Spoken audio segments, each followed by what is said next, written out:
Ba, ba, ba, ba, ba, ba, ba, ba, ba, ba, ba, ba, ba, ba, ba, ba.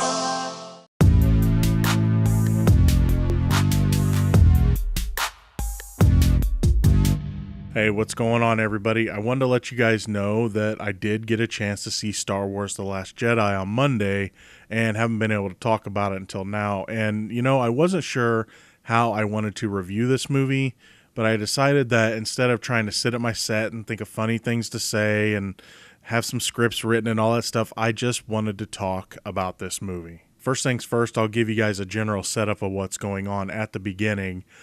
First, the New Order has the Resistance pinned down, and also Rey is still trying to get Luke Skywalker to train her, and he is reluctant to do so. That's all I really want to tell you guys about the plot. While I may let some things slip here and there, I will do my best to not give away any major spoilers. First, when it comes to the things that work, the atmosphere, look, and tone of this entire movie is really cool. While everything does feel like a Star Wars movie, Rian Johnson does put kind of his own spin on a few things, just like camera angles and just the way just things overall look. There's just a different feel, though it totally works in this universe. Also, I will say that when they used practical effects, they were really good. That being said, a minor gripe I have about this movie is that it used way too much CG, especially when it comes to creatures. A lot of the creatures that you're going to see, especially the porgs, we'll talk about them in a bit, there's just way too much CG with this movie. And just like the prequels in a way, it was really distracting. The strongest part of this movie is by far the stories of Rey, Kylo Ren, and Luke Skywalker. First of all, Rey, unlike the first movie, she's not the everything comes easy character this time. I remember in the first movie, everything seemed to come to her easy. She was able to do the Jedi mind trick, and she was able to pull the lightsaber and all that stuff. In this movie, her character is really conflicted because she still doesn't know where she comes from. She tracks down Luke Skywalker, and he's nothing like she thinks he's supposed to be. And her character is just confused and is looking for answers. And that's all I better say there before I let some things slip. Kylo Ren's character is kind of the same. He's still struggling with the light side, even though he killed his father in the first movie. Snoke is still calling him out, saying the light is still pulling at you, toughen up, embrace the dark side. So that's a lot of what's going on with him is while Rey is struggling one way, Kylo Ren is struggling another, and they really give both of them a lot of screen time to devote to this whole thing of their struggle. Now, what can I say about Mark Hamill's performance as Luke Skywalker? If you are a fan of Luke Skywalker, then this is the movie for you. His performance as Luke is everything I think any fan of Luke Skywalker would want to see of him, because, Luke Skywalker was never the confident and sure Jedi that some of the older Jedi were. He's always been, I don't know if unstable is the word, but he's always been conflicted. He's always been unsure of himself. And the story that you get in this movie, you get to see what happened to Luke, after his young days. I mean, you got to remember, in Jedi, he wasn't that old. And now you get to see what happened to him over 30 years and how failure has turned him into this I don't really want to know how to put it without spoiling anything.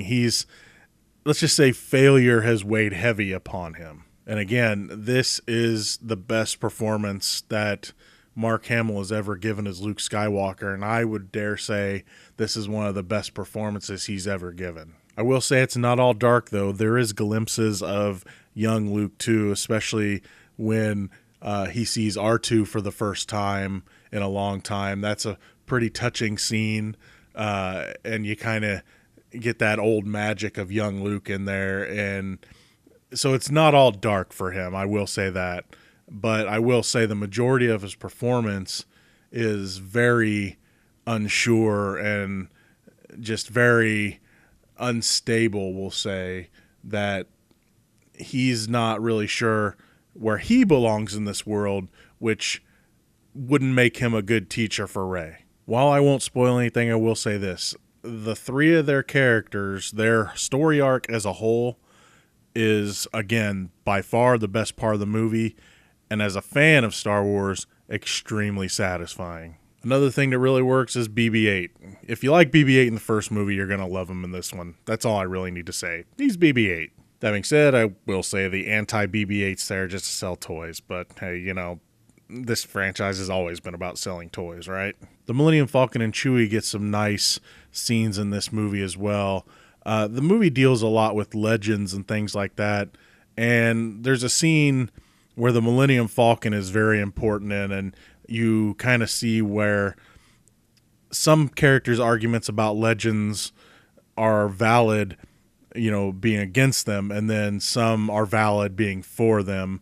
This movie, though it does deal a lot with characters saying, let the past die, there's still an argument whether or not legends are important, especially in this universe. On the same note, a lot of the new ships and vehicles, I will say, are pretty cool. Lastly, what works about this movie, Carrie Fisher. This one was very sad for me because, of course, this was her last movie. Unfortunately, she's not in this movie a ton because being that I think they were going to use a ton of her in the last movie. Basically the first movie was Han's, second movie was Luke's, last one was Leia's, but of course they can't do that now. I liked how they used her in this movie, even though, and I'll talk about it in a bit, I didn't like the story she was kind of involved in. The reason this story didn't work wasn't really her fault, and I can't say why without big spoilers, but just seeing her on screen for one last time, just know that the way she's used is Leia, and you're gonna love her the way you've always loved her. If you're a big fan of hers, then you're gonna love her in this movie. Now we got to talk about the weaknesses. The first glaring weakness in this movie for me, unfortunately, was the story of Poe and Finn. I think one of the big problems is that they were trying to make Poe too important of a character. Look, I love Oscar Isaac. I like him and everything he is in. Even though I didn't like Apocalypse, I still like him. But his character didn't need to be front and center in these movies. I always saw Poe as becoming like maybe a little more well-known Wedge type character where, yeah, he's important and he's the leader, but he doesn't have to be front and center like a Luke, a Leia, or a Han, or in this case, a Rey, a Kylo, or a Finn. I felt by trying to make him too important, it really bogged down the story. And then you get into Finn's story where his plays into Poe's, and honestly, while he's not bad in the movie, his part is because his story plays into a new character story named Rose, and that's my biggest problem. This movie tried to establish some new characters, but then it came at the expense of the ones they were trying to set up in The Force Awakens, and we'll talk about some of them in a bit. But first, Finn at least gets to stand in the main storyline with this character Rose, and they have some scenes together, and they go on a side quest together. But the problem with the side quest is it kind of slows down the movie a ton, and it almost this place they go to doesn't feel like a galaxy far, far away. I guess it just kind of feels. I'm gonna say it like this: it feels like they came to Earth, albeit it was an Earth with a bunch of creatures. But their story didn't need to happen because the story between Poe and a leader in the Resistance, not Leia, there's another leader, their stories kind of butt heads, and there was no reason for it to do that because this leads to Poe, who's supposed to be this brash pilot, it didn't work. You know what I mean? It just didn't work. And it led to Finn's story being what it shouldn't have been, and that's pretty unfortunate. When it comes to those new characters, first I mentioned Rose. You know, I think if they would have set her up in the first movie, it might have worked better, but they tried to force her being important in this movie. So while I think if she would have had 2 movies to kind of build up as a character, she would have worked fine. But they push her so hard that I'm not going to say she was an annoying character or anything. She was okay. They just needed to spread out her development and try not to make her so important in one movie. This right here is going to be a minor spoiler to people like me who are hopeful that a certain character was another certain character. The character of DJ, at least as far as we know, is not Ezra Bridger. I'm sorry to break that to you. I was as disappointed as anybody. And I will have to say that unless more happens in the next movie with this character, which I kind of hope it does, then again, I didn't like his character that much. But if it does, at least they'll develop him a little bit more. But if this was the only movie that Benicio del Toro is going to be in, then his character DJ was a total waste of a character. Again, he kind of falls into that side story as well with Finn and Poe, and just as a whole, that thing didn't work for me, except in the end when it kind of had to work because the stuff they did plays into the story, but it didn't have to go the way it went, and it didn't work. Another new character, like Rose, they tried to make them feel like they were so important, and there was really no reason for it. Laura Dern's character is an example of that. Though they needed her in this movie, she didn't need to be the big time important character they tried to make her out to be, in a way. Again, I can't say anything, but her character isn't really important in one aspect of the movie, but the rest of the time they tried to make her so important, and she's just a new character, and again, other characters suffer for it. Porgs, ladies and gentlemen. Let's talk about porgs. Okay. I was afraid of the porgs. I was afraid they were going to be the most annoying thing. And I have to say this. I didn't like them. I don't think they're that great. But they aren't that bad. While they are there to definitely sell toys, they just aren't in the movie enough to really make a big difference. They're not all up in your face like Jar Jar Binks. Say what you will about the Ewoks. Yes, they were cute, and yes, they were there to sell toys, but they were useful. They fought and cannibalized stormtroopers. Come on, they did. But the porgs in this were just there. They were there. Thankfully, they just weren't there a ton to where I feel like they weren't that significant, so they didn't bother me all that much. Another disappointment for me was that they didn't talk about the Knights of Ren technically. The first movie made mention of the Knights of Ren. They showed the Knights of Ren in the flashback. This movie, there's really no new developments except for a throwaway line that you would have to catch it to know that that's what they were talking about. But there was no real development of them. They didn't show them. They weren't a part of the movie. I'm guessing, of course, they will be in the third movie. But I think if you're going to try to set that stuff up in the first movie, you should have done a little bit more of it in this one.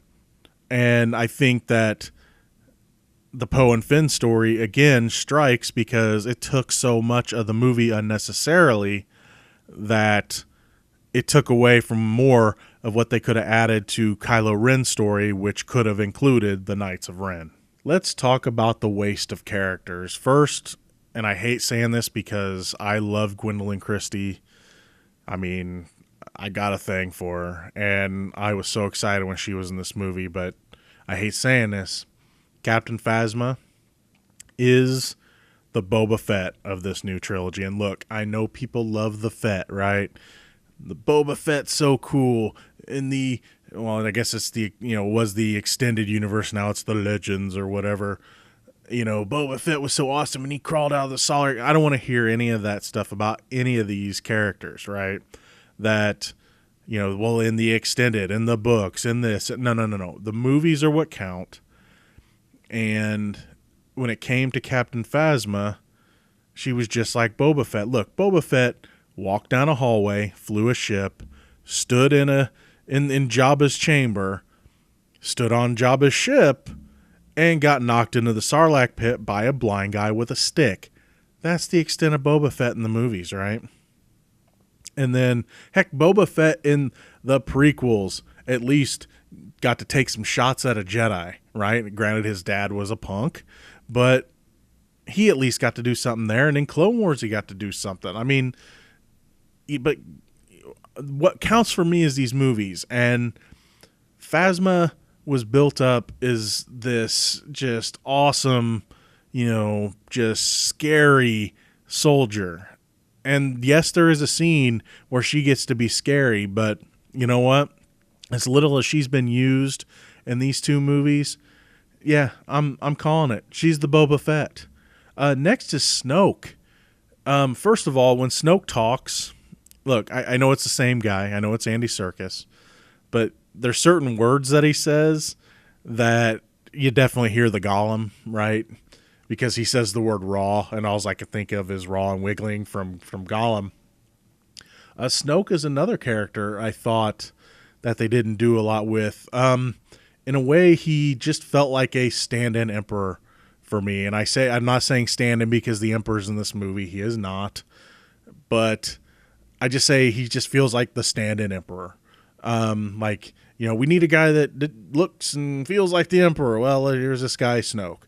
That's all I got from that character, and that was pretty unfortunate too. I just hated seeing that they had all these characters that they were setting up in the first movie, and you were hoping for more from them, and we've had 2 movies now, and there just hasn't been anything that makes them worth it. And like I said, I'm especially disappointed that Phasma hasn't got to pay off. I mean, they were saying in interviews and stuff that you were going to get a lot more Phasma. Yeah, she's barely in this movie. And as a Gwendolyn Christie fan, that just made me sad. Look, I have to say that all problems I have with this movie aside, this is still a really good Star Wars movie. I've had a few days to think about it. I didn't just come right out and blurt out my first thoughts, because if I would have done that, you wouldn't have been hearing any happiness. I would have been like, they ruined it. They ruined it. Look, they did some things that I didn't like. But if you stop and you think about it and you focus on what did work versus what didn't work, the stuff that did work far outweighs the stuff that didn't. While the story of Rey, Kylo, and Luke is the main focus of the movie, I felt like this movie deserved more of it and less of the other stuff. Also, I did feel that this movie did borrow some elements from Empire and did borrow some elements from Jedi. I wasn't surprised about that, but that being said, and this was another minor problem I had with the movie, while there were some good twists in this movie, there were some not so good twists. I felt like a lot of the movie had to be a twist, and, like I said, the main ones worked. So, you get some twists and turns with the good stuff in this movie, and that's good. But the twists and turns of the stuff that didn't work just feel like, that happened.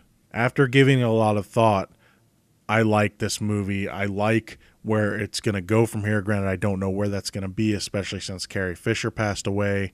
But I do look forward to seeing especially where they go with the characters of Rey, Kylo, and Luke.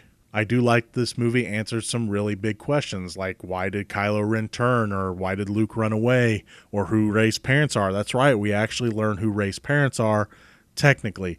I'm just going to say this, though.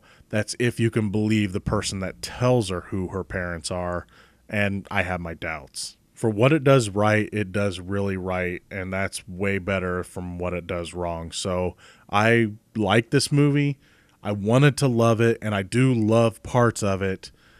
While it's not the movie I hoped it would be, there's still enough in this movie that I really liked that would make me want to recommend it, especially to the Star Wars fan.